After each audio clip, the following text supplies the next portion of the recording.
વડોદરા જિલ્લા કલેક્ટર અનિલ ધામેલિયાની નાગરિકોને અપીલ. મતદાર યાદી શુદ્ધિકરણ માટે ઘરે ઘરે BLO દ્વારા માહિતી એકત્રિત કરવાની કામગીરી શરૂ. વડોદરા જિલ્લાના કલેક્ટર શ્રી અનિલ ધામેલિયાએ મતદાર યાદીના શુદ્ધિકરણ માટે જનતાને સહકાર આપવા વિનંતી કરી છે. તેમણે જણાવ્યું કે બૂથ લેવલ ઓફિસરો આગામી દિવસોમાં ઘરે ઘરે જઈને મતદાર યાદી સંબંધિત માહિતી ચકાસશે તથા એનરોલમેન્ટ ફોર્મ ભરાવશે. શ્રી ધામેલિયાએ જણાવ્યું કે આ કામગીરી મતદાર યાદીની શુદ્ધતા જાળવવા તથા નવીન મતદારોને નોંધણી માટે તક આપવા હાથ ધરવામાં આવી છે. દરેક નાગરિકે પોતાના મતાધિકારને સુરક્ષિત રાખવા માટે BLOને સંપૂર્ણ સહકાર આપવો જરૂરી છે. તેમણે વધુમાં જણાવ્યું કે જો 2002ની મતદાર યાદીમાં કોઈનું નામ ન હતું તો તેની હાલની યાદી સાથે મેચ કરવાનું રહેશે. જો કોઈ વ્યક્તિ સ્થળાંતર કરી હોય કે નવા મતદાર તરીકે નોંધાવા ઈચ્છે તો તે ફોર્મ નંબર 6 ભરી શકે છે. આ પ્રક્રિયા માત્ર મેન્યુઅલ નથી પરંતુ ઓનલાઈન માધ્યમ દ્વારા પણ મતદારો પોતાનું નામ ઉમેરવા, સુધારવા અથવા કાઢવા માટે અરજી કરી શકે છે. કલેક્ટર ધામેલિયાએ નાગરિકોને અપીલ કરી કે જ્યારે BLO તેમના ઘરે પહોંચે ત્યારે જરૂરી દસ્તાવેજો પૂરા પાડી તેમને સહકાર આપે જેથી લોકશાહી પ્રક્રિયામાં સૌની ભાગીદારી સુનિશ્ચિત થઈ શકે. તેમણે કહ્યું કે મતદાર યાદીનું શુદ્ધિકરણ ચૂંટણી પ્રક્રિયાનો અત્યંત મહત્વપૂર્ણ તબક્કો છે અને દરેક નાગરિકનું નામ યોગ્ય રીતે નોંધાવવું હોવું લોકશાહીની મજબૂતી માટે જરૂરી છે. હું અનિલ ધામેલિયા, કલેક્ટર વડોદરાવાસીઓને અપીલ કરું છું કે સ્પેશિયલ ઇન્ટેન્સિવ રિવિઝનની કાર્યવાહી આપણે આજથી ચાલુ કરી છે. આજના દિવસથી લઈને આગામી 1 મહિના સુધી BLOs તમામ ઘરે જશે. તમામ ઘરે જઈને સૌથી પહેલાં તબક્કે એન્યુમરેશન ફોર્મ આપશે અને ત્યાર પછી એન્યુમરેશન ફોર્મની અંદર માહિતી ફિલઅપ કરીને આપણે પરત આપવાની છે. સ્પેશિયલ ઇન્ટેન્સિવ રિવિઝનની એક્સરસાઇઝ આપણે મતદાર યાદીના શુદ્ધિકરણ માટે ત્રુટિ રહિત બને એ માટેની કવાયત છે.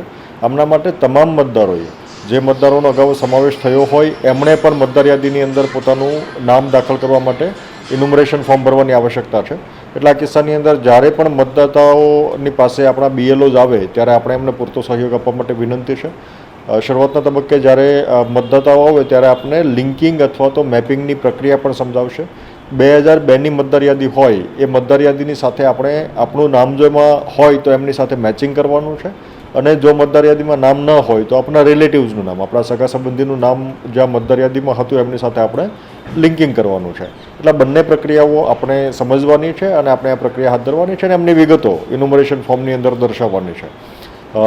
ખાસ કરીને આ ઇન્યુમરેશન ફોર્મનો ફેઝનો જે તબક્કો છે એ દરમિયાન આપણે કોઈ વધારાના ડોક્યુમેન્ટ્સ આપવાની આવશ્યકતા નથી. આપણે માત્ર લિંકિંગ અને મેપિંગની પ્રક્રિયામાં સહયોગ આપવાનો છે.